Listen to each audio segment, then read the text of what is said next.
Bueno, buenos días, buenas tardes o buenas noches, mis pequeños filósofos, ¿cómo están? Espero que estén sobrellevando bien la cuarentena. Les cuento que la verdad para mí esto es una experiencia, al igual que creo que para ustedes también, ¿no? Nueva y nunca imaginé la posibilidad de ser youtuber o instagramer como profesora de filosofía, pero les confieso que está bueno, aunque me resulta un poco extraño estar hablándole a una computadora, pero bueno, creo que en el momento en el que ustedes se sienten a mirar este video va a haber un sentido, va a haber una conexión real y eso está bueno. Bien, para contextualizar un poco la clase de hoy, la clase que corresponde al viernes, me parece que es importante comenzar diciendo cuál es el tema central de la clase. ¿Sí? Me interesa un poco que quede claro que nuestro punto, nuestro tema es el pasaje del mito al logos. ¿Qué representa el pasaje del mito al logos? Representa en lo que es la historia de la filosofía el comienzo histórico de la filosofía como un saber intelectual, como un campo del conocimiento. Pero vamos a ver que esto va más allá del comienzo de la filosofía, va más allá. ¿Y por qué lo digo? Porque quiero que visualicemos esto.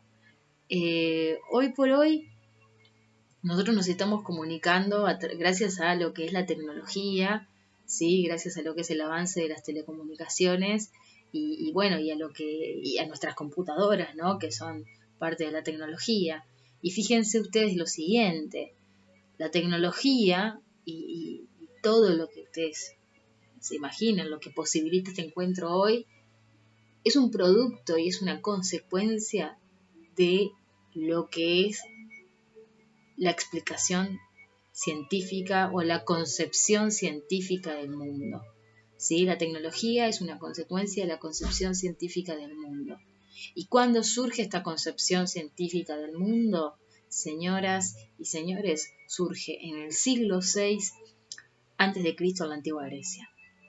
O sea que nosotros hoy no solo vamos a hablar del comienzo de la filosofía, sino que también vamos a hablar de lo que es el comienzo de la explicación científica, el comienzo de lo que hoy atraviesa nuestro mundo actual, nuestro mundo occidental, ¿sí?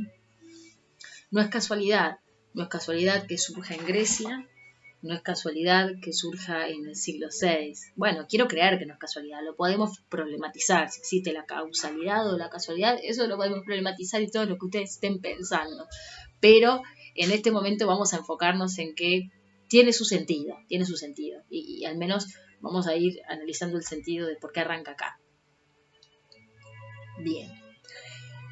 Nosotros en las últimas clases, para ponernos un poco a tono, habíamos visto y habíamos analizado diferentes mitos, ¿sí? El mito de, si ustedes recuerdan, el mito de Perséfone, el mito de Pandora y el mito de Prometeo, ¿sí? Y los habíamos analizado y juntos habíamos llegado a que todos los mitos escondían en sí explicaciones de algo. ¿Sí? Entonces vamos a arrancar por ahí. ¿Cuál fue la primera forma de explicación de los seres humanos? O sea, la primera forma que los seres humanos encontraron de explicar su realidad, el cosmos y todo lo que les rodeaba fue a través de los mitos. ¿Sí?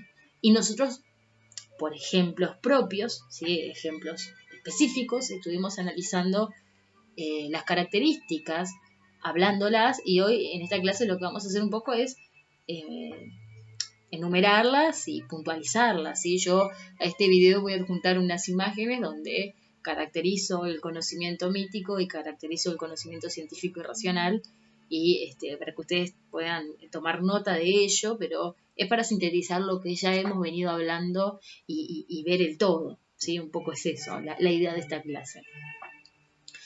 Bien, les decía, a través de los mitos específicos que estuvimos analizando, nosotros vimos cuáles eran las características de la explicación mítica. Y algo que antes de entrar a leer esas características, quiero comentarles. Una vez, cuando yo estudiaba profesora de filosofía, un profesor nos preguntó qué eran los mitos, ¿sí? O qué era la explicación mítica. Decir explicación mítica o decir mito o explicación mitológica es lo mismo, chiquilines, es lo mismo. Un profesor nos preguntó qué eran los mitos y yo me acuerdo que dije, los mitos son relatos falsos. Y ahí el profesor me miró y me dijo, no, Valeria, falsos no son. Entonces yo me quedé helada, pero ¿cómo que no? Porque si vos me hablás de que los dioses están enojados y por eso hay tormentas, o que la primavera viene porque Perséfone está con Deméter, su madre, para mí eso es falso, ¿sí? Entonces el profesor me dijo, es falso para vos, pero para la gente que cree en ese tipo de explicación no es falso. Entonces los mitos, lo que son una forma de explicación. Ya decir que son falsos, estaríamos en el error. Los mitos son formas de explicación. Ahora, ¿qué pasa con los mitos? Carecen de fundamento empírico. Es decir, no podemos probar que los dioses efectivamente son los que llevan a cabo los acontecimientos que nosotros les atribuimos, ¿sí? Pero que no tengan fundamento empírico no necesariamente podría decirte que son falsos, ¿sí? No sé si me estoy explicando. Pero era la primera aclaración. Los mitos o la explicación mítica es eso, es una forma de explicación que la humanidad utiliza para poder explicar lo que le rodea. Bien, ahora vamos a analizar específicamente cuáles son las características del conocimiento mítico. Encontramos en primer lugar, y lo van a ver en la imagen que yo voy a adjuntar, que recurren a personajes legendarios, dioses y héroes del Olimpo.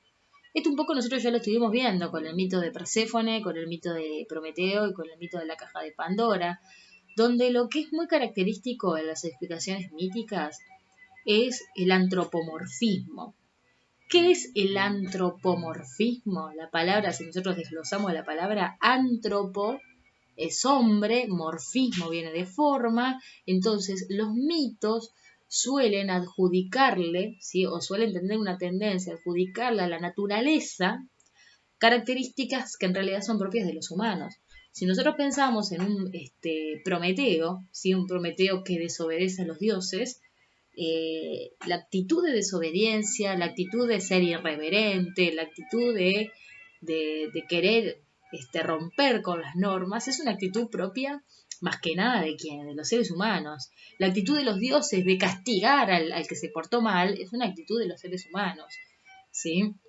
Entonces el antropomorfismo va un poco por ahí, por esa idea de que a los dioses, que en realidad son entidades divinas, y también en la naturaleza, porque por ejemplo, como vimos en el mito de Perséfone, se dice que la primavera en realidad es la alegría de Deméter, porque está con su hija Perséfone. Entonces, a la primavera se le adjudican características que son propias de quién, del ser humano. ¿Tá? O sea que la explicación mítica recurre a personajes legendarios justamente y tiene esta característica de ser antropomorfista por esto que yo les acabo de explicar. ¿Cuál es el segundo gran punto de las características del conocimiento mítico? Que carecen de fundamentos empíricos. Decir que los mitos no son racionales es cuestionable. ¿Por qué yo pongo eso entre paréntesis y quiero que quede muy claro? Primero que nada, que carecen de fundamentos empíricos significa un poco lo que yo les decía al inicio, antes de arrancar esta explicación de las características del mito, que algo no tenga fundamento empírico significa que yo no puedo corroborarlo en la experiencia, ¿sí? Yo no puedo corroborar que efectivamente cuando arranca la primavera pueda demostrar dónde está Perséfone abrazándose con su madre Deméter, ¿sí? Esas son cosas que quedan en el plano de la fe y de la creencia. Por eso es que los mitos son explicaciones que carecen de fundamento empírico. Ahora, cuando yo escucho por ahí decir que los mitos no tienen racionalidad, dependiendo de los autores que estudiemos, a veces es un poco cuestionable, porque para inventar la historia de Perséfone y Deméter y explicar las 4 estaciones a lo largo del año, digo esto porque ustedes ya lo vimos en clase y ya saben de qué estoy hablando, ¿no? Por eso hay cosas que las voy a dejar por sentadas porque ya las hablamos. Pero si ustedes ven cada mito, si ustedes repasan cada mito que analizamos en clase, se van a dar cuenta que hay racionalidad, porque hay cierta coherencia entre lo que se cuenta. Ahora, lo que no hay es conexión entre lo que se dice allí y la experiencia. No podemos demostrar efectivamente la existencia de Prometeo, la existencia de Zeus, la existencia de Hades, de Perséfone y de Deméter y de Pandora, mucho menos, porque la caja de Pandora tampoco sabemos dónde está. O sea, es creer o no creer. Por eso se dice que las explicaciones míticas tienen características de mucha imaginación, ¿no? Bien, por eso yo digo que decir que no son racionales es cuestionable desde este sentido, porque todo mito cierta coherencia lógica tiene, o sea, qué racionalidad tiene, lo que no tiene es fundamento empírico. Creo que esto más o menos quedó claro. La tercera característica que ustedes van a ver allí es que los mitos poseen un carácter tradicional y acrítico, se aceptan y se asumen tal como vienen dados desde la tradición. Bueno, que poseen un carácter tradicional y acrítico tiene que ver con eso de que los mitos se transmitían oralmente de generación en generación. Y es muy interesante el hecho del término acrítico, ¿no? Porque un poco nosotros ya estuvimos trabajando qué es ser crítico, qué es tener actitud crítica y filosófica, y bueno, algo acrítico es algo que yo, si me lo dicen mis padres, me lo dicen mis abuelos, bueno, yo lo recibo, lo voy a repetir y lo voy a transmitir a mis hijos, y así los mitos se fueron transmitiendo de generación en generación.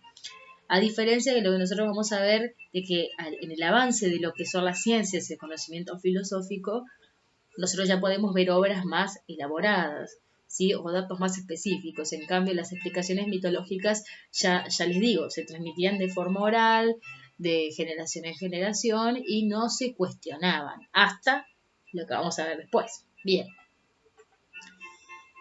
La cuarta característica.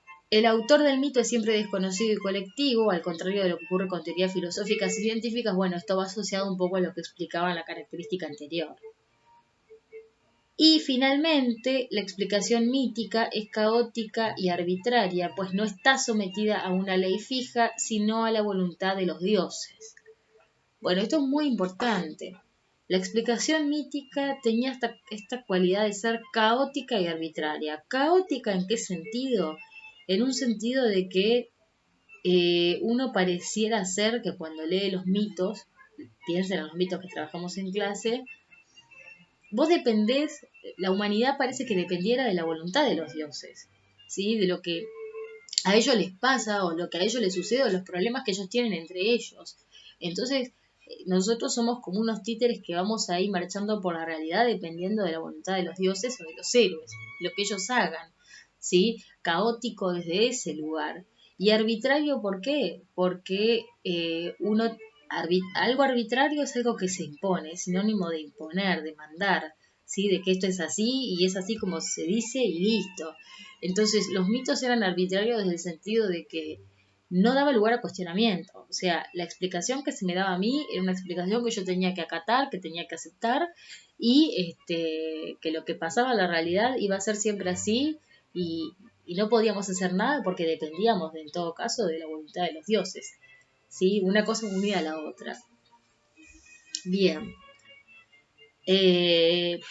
Por acá voy a terminar este primer video, que en realidad la clase se va a hacer en 2 o 3 videos, ¿sí? Toda la clase. Voy a cerrar acá el primer video para que esto no quede tan denso y tan extenso. Si repasamos lo que en este video vimos fue, ¿cuál era el tema de la clase de hoy? El pasaje del mito al lobo, sintetizar lo que es el comienzo histórico de la filosofía, ¿sí? Y bueno, en este primer video lo que estuvimos analizando fueron las características de la explicación mitológica o del conocimiento mítico. Vamos a ver ahora por qué esta explicación en el siguiente video, por qué esta explicación no fue suficiente, por qué tuvo que surgir otro tipo de vínculo con la realidad y cuál fue ese otro tipo de vínculo, y está asociado a lo que ustedes tuvieron que preparar para el día de hoy.